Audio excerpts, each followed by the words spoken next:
கனவா 65க்கு தேவையான பொருட்கள்: கனவா 1/2 கிலோ,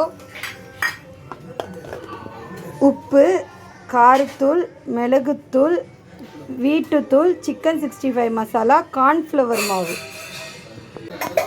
கனவா 65 பிரியாணிக்கு வந்து மசாலா போட்டு ஊற வச்சிட்ருக்கேன்னா, இப்போ பிரியாணிக்கு போடுற ஸ்பைசஸ் எடுத்து வச்சுருக்கேன். பட்டை, கிராம்பு, ஏலக்காய் 2. ஓகேவா?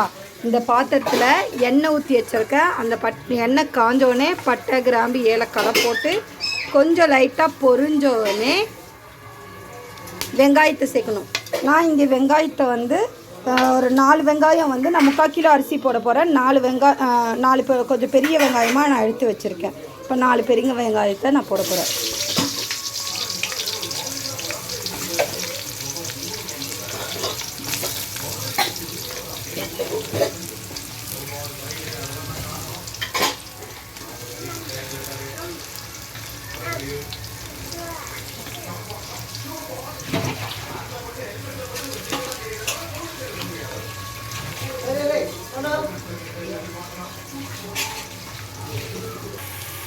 இப்போ ஒரு தனியாக ஒரு கடாயில் ஆயில் வந்து ஹீட் பண்ணியிருக்கேன். ஹீட் ஆகிடுச்சு.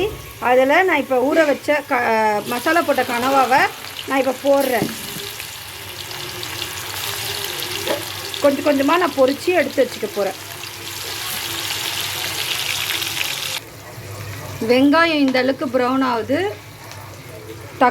தக்காளி அரிஞ்சு வச்சுருக்கேன். கொத்தமல்லி, புதினா இங்கே கிள்ளி வச்சுருக்கேன். இப்போ இந்த கனவா 65 பொரிச்சு வச்சுருக்கேன் பாருங்கள். நான் இந்த டீஸ்பூனால் 3 டீஸ்பூன் வந்து இஞ்சி பூண்டு பேஸ்ட்டு போட்டிருக்கேன். கொத்தமல்லி, புதினா, காரத்தூள் வந்து நம்ம காரத்துக்கு தேவையான அளவு காரத்தூள் போட்டு நல்லா வதக்கி விட்டுடணும்.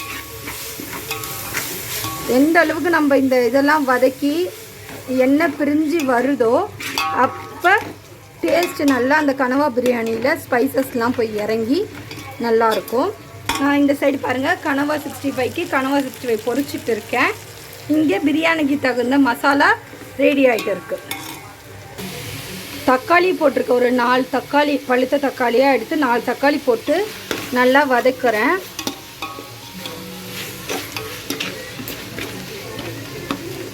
ஃபஸ்ட்டே வெங்காயம் வதக்கும் போதே உப்பு கொஞ்சம் போட்டு வதக்கியிருக்கேன். கனவாலையும் கொஞ்சம் உப்பு போட்டிருக்கேன். இப்போ நம்ம தண்ணி ஊற்றும் போது உப்பு வந்து நம்ம தேவைக்கேற்ற போட்டுட்டு நம்ம இந்த டீஸ்பூனால் 3 கரண்டி தயிர் ஊற்றிருக்கேன். நான் ஊற்றிட்டு நல்லா கலந்து விட்டு எண்ணெய் பிரிஞ்சு வர வரைக்கும் நம்ம வெயிட் பண்ணணும்.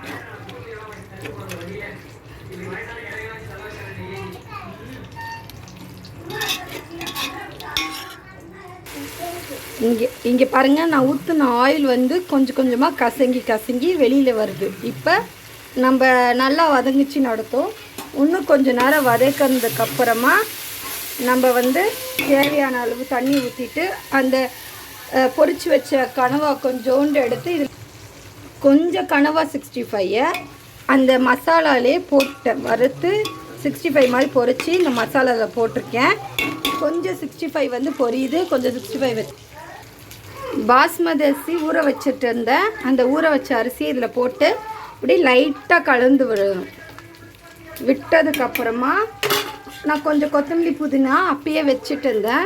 அதை வந்து மிளகா இப்படி கொஞ்சம் கொஞ்சம் தூவிடணும். இன்னும் கொஞ்சம் கொத்தமல்லி, புதினா வச்சுருக்கேன் தம் போடும் போது போடுறதுக்காக. இங்கே இன்னும் கடைசி பேட்ச் 65 வந்து பொரியுது.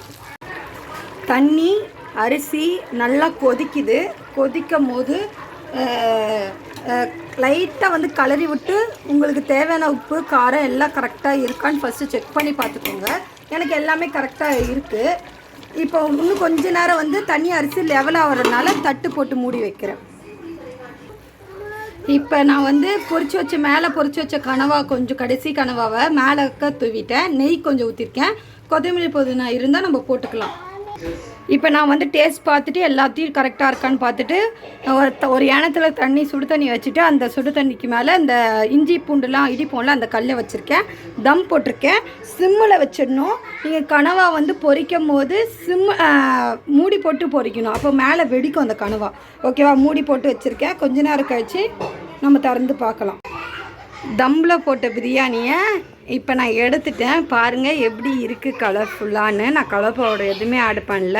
பாருங்கள் உதிரி உதிரியாகவும் நல்லா சூப்பராகவே இருக்குது, நல்லாயிருக்கு. இப்போ நான் வீட்டில் இருக்கவங்க சாப்பிட்டு டேஸ்ட்டாக இருக்கும், நீங்கள் ட்ரை பண்ணி பாருங்கள், நல்லாயிருக்கு. இங்கே பாருங்கள் உதிரி உதிரியாக இருக்கா ரைஸு.